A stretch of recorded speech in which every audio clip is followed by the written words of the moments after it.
All right, so thank you everybody for being here and participating today. We're going to be talking about what you read in your chapter, which was about kerning and how that is the space between individual letters, or why different letter spacing is important to graphic design and reading and understanding information.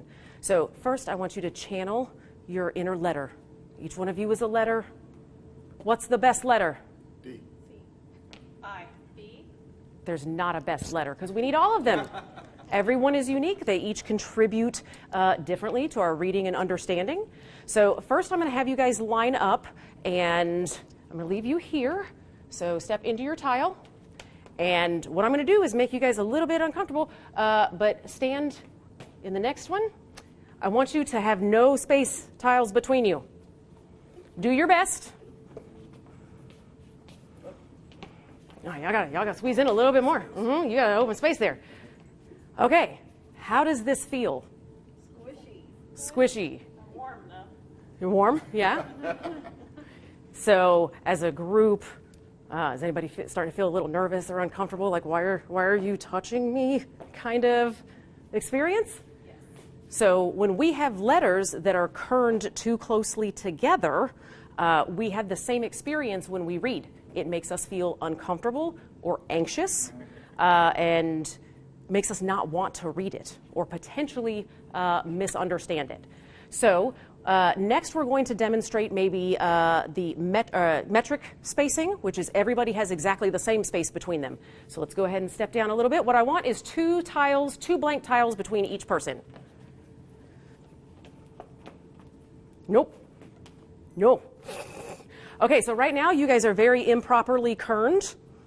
So if you guys are one word, right now y'all look like a word and y'all look like individual letters.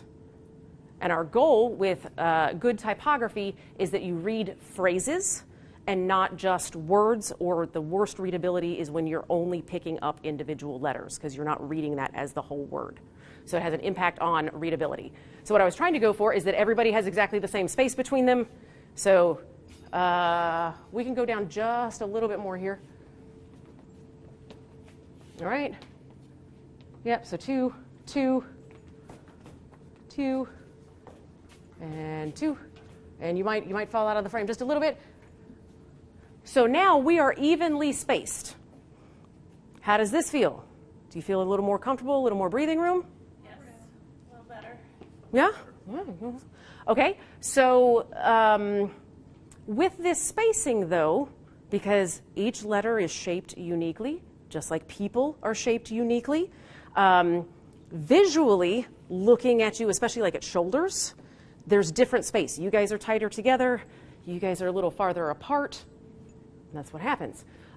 So with different letter pairs, we have to look at not just does everybody have the same amount of space, but the appropriate amount of space based on how you're paired. So now I want you guys to kind of come together so that you're close to the person next to you, but not like touching. So where you feel kind of comfortable, come back a little bit. And this is what we do with our letters. We just kind of move them. So, you guys are step back just a little to the left. Yep, maybe there's a little too much. All right, you need to stand in the middle. Yep, just a hair. Okay, so now we have more even spacing between each pair.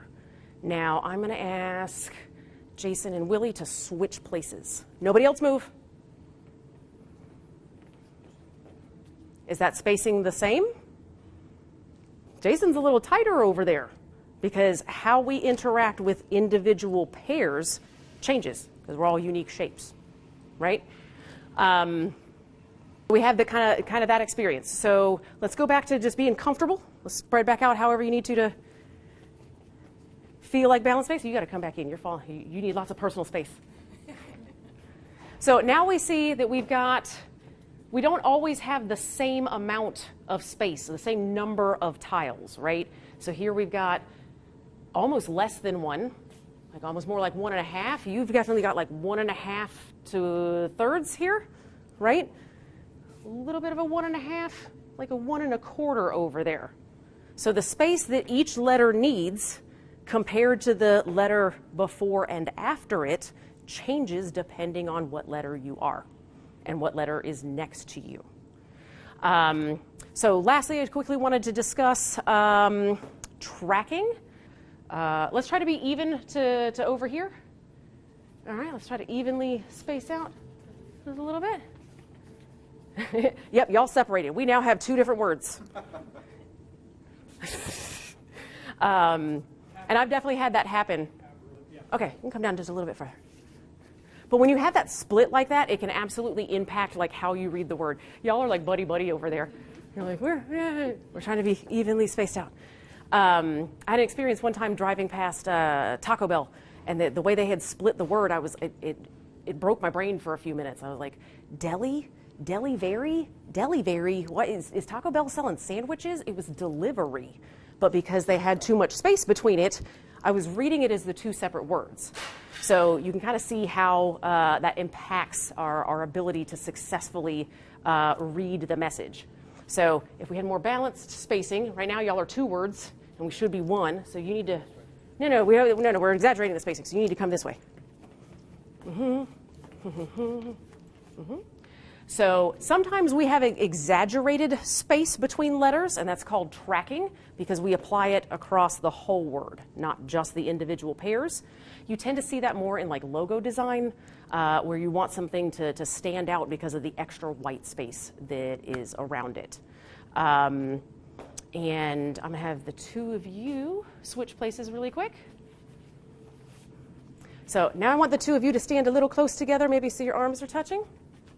So you're the other form of font anatomy that we also discuss where some letters, when they are paired together, like an F and an I, because the crossbar on the F and then running into the I, it causes spacing issues. And a lot of fonts that are designed well produce a unique character for those pairs called a ligature. So you guys are representing the ligature, where even though you are two individual letter forms, you are now tied together as a single unit. And so I chose you because you were both wearing black shirts. So y'all look like the singular pair there. So I hope that this experience was kind of interesting to explore, maybe like in a physical space, how our spacing and being in our environment makes us think about space in general and being comfortable with working with others, in our case that being text. So we always want to make sure that we're making these finite adjustments in kerning and spacing in typography for our designs to make sure that what the design we're working with is readable, is legible, and is engaging for the audience. All right, we ready to go back into class and start learning how to do this on the computer? Yeah. All right.